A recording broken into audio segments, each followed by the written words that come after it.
இங்கே ஊருக்கு ஒரு விடுதலை சிறுத்தைகளாவது நாங்கள் இருப்போம், அண்ணாமலை வரும்போது அவரை சுற்றி அடிப்போம் என்று பேசுகிறார். பிஜேபிக்காரங்கள் வேட்டி கட்டி மதுரை ஊருக்குள் வர முடியாது, தீபாவளி எவனுமே கொண்டாட முடியாது, நாங்கள் சுதந்திரமாக இல்லை என்றால் தீபாவளி கொண்டாட முடியாது. ஒரு வக்கர புத்தியில் கடுஞ்சொல்லை பயன்படுத்தி ஒருவர் ஒரு கூட்டத்தில் பேசியிருக்கிறார் என்பது உள்ளபடியே கண்டிக்கக்கூடிய ஒரு செயலாகும். ஊருக்கு ஒருத்தனாவது இருப்பான விடுதலை சிறுத்தை, ஒரு சிறுத்தையாவது செருப்பை கட்டி அடிக்க வேண்டாம். அண்ணாமலை, இங்க மதுரையில் உள்ள பிஜேபிக்கார வேட்டி கட்டி ஒருத்தர் நடக்க முடியாது. எங்க தலைவரை எதிர்த்துட்டு, விடுதலை சிறுத்தையை எதிர்த்துட்டு நீ எங்கேயுமே நீ அரசியல் நடத்த முடியாது. அதை மட்டும் மனசுல உடைச்சுக்க. எங்க சிறுத்தை இல்லாத ஊரே இல்ல, எங்க சிறுத்தை இல்லாத பகுதி இல்ல, நீ எங்கேயுமே நுழைய முடியாது. இனிமேல் மோடி எங்க வந்தாலும் நம்ம மறிக்கணும்.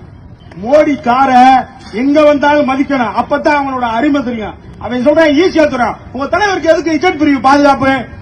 முட்டா பல்லுடா, இந்த மக்களை பாதுகாக்கணும். நீங்க எவ்வளவு சுதந்திரமா இந்த தீபாவளியை கொண்டாடணும்னு சொன்னா எங்கள் தலைவர் சுதந்திரமாக இருக்கணும். இது இப்படியே ஆட்டை கடித்து மாட்டை கடித்து வளர்ந்து கொண்டே போனால் பிறருக்கு சுதந்திரம் இல்லாத ஒரு பகுதியாக மாறிவிடும். ஒரு சமுதாயத்திற்கு சுதந்திரம் இல்லை என்றால் என்னாகும்? அவர்கள் ஒழிக்கப்பட்டு விடுவார்கள். அந்த கொள்கையை கைப்பிடித்து இருக்கிறது விடுதலை சிறுத்தைகள் கட்சி.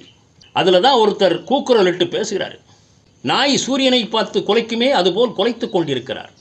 அண்ணாமலை, மோடி கார் வந்தால் மறிக்க வேண்டும், பிஜேபி காரன் வேட்டி கட்டி வரக்கூடாது, தீபாவளி கொண்டாட முடியாது, வாய்க்கு வந்தபடியெல்லாம் பேசுகிறார். இதை பார்த்து கொண்டிருப்பவர்கள் முட்டாள் என்றும் சொல்லுகிறார், முட்டா பயகளா என்றும் சொல்லுகிறார். அநாகரிகத்தின் உச்சம், மலிவான கீழ்த்தனமான அரசியல். ஆக இவர்கள் எப்படி வளர்ந்து வருகிறார்கள் என்று பாருங்கள். இந்த விடுதலை சிறுத்தைகள் எப்படி இவர்களுடைய வளர்ச்சி இருக்கிறது என்று பாருங்கள். நடு ரோட்டில் போட்டு வக்கீலை போட்டு அடிக்கிறாங்க. ஒருத்தர் நடு ரோட்டில் கூட்டம் போட்டுட்டு இப்படி பேசுகிறான்.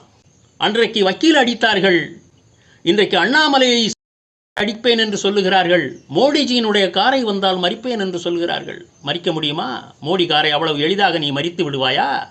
அது லேஸ்பட்ட காரியமா? வெறும் வாய்ஜாலத்தில் படை சுடும் வித்தையை கற்றுக்கொண்டிருக்கின்ற சிறுத்தைகள் எண்ணெயிலேயே அவிந்து போவார்கள். மனசுல வச்சுக்கணும். உச்சபட்ச வார்த்தைகளை பயன்படுத்தி இருக்கிறான். எல்லோருமே முகம் சுளிக்கக்கூடிய, அது எந்த கட்சியாக இருக்கட்டுமே, மக்களிடம் பல குற்றச்சாட்டுகளையும் முறைகளையும் சொல்லி ஓட்டு கேட்பதுதான் வழக்கம். அதை அண்ணாமலை செய்து கொண்டிருக்கிறார். தைரியமாக பேசுகிறார், எடுத்துச் சொல்லுகிறார், இதில் குற்றம் இல்லை. ஆனால் இவனுக்கு என்னமோ பிடிக்கவில்லை அண்ணாமலையை. அண்ணாமலை பேசக்கூடிய ஒவ்வொரு வார்த்தையும் இவனுக்கு ஊசி வைத்து தைத்தால் போல் இருக்கிறது. அதனால்தான் பூனைக்குட்டி மதுரையில் வெளியே வந்திருக்கிறது. அவனுடைய நாவை அடக்க வேண்டும். சமுதாயம் பார்த்து கொண்டிருக்கிறது. வரும் காலங்களிலே படு மோசமாக இருக்கும் நிலைமை. அதை முன்கூட்டியே சொல்கிறேன். கடுமையான காழ்ப்புணர்ச்சியை, விஷத்தை கக்குகிறார்கள். இது நல்லதுக்கல்ல. மதுரையிலே பேசியிருக்கிறவர் எப்படி பேசியிருக்கிறார் தெரியுமா? சிறுத்தை குஞ்சி, அண்ணாமலை, நீ ஊருக்கு நாங்கள் விடுதலை சிறுத்தைகள் இருக்கிறோம், இது எப்படி இருக்கு? அண்ணாமலையை நீ அவ்வாறு செய்து விடுவாயா? உன்னால் முடியுமா? உன்னால் பேசத்தான் முடியும். நீங்கள் கொண்டு சேர்க்கின்ற அரசியல் இழிவான அரசியல், மலிவான அரசியல், வெட்கக்கேடானது.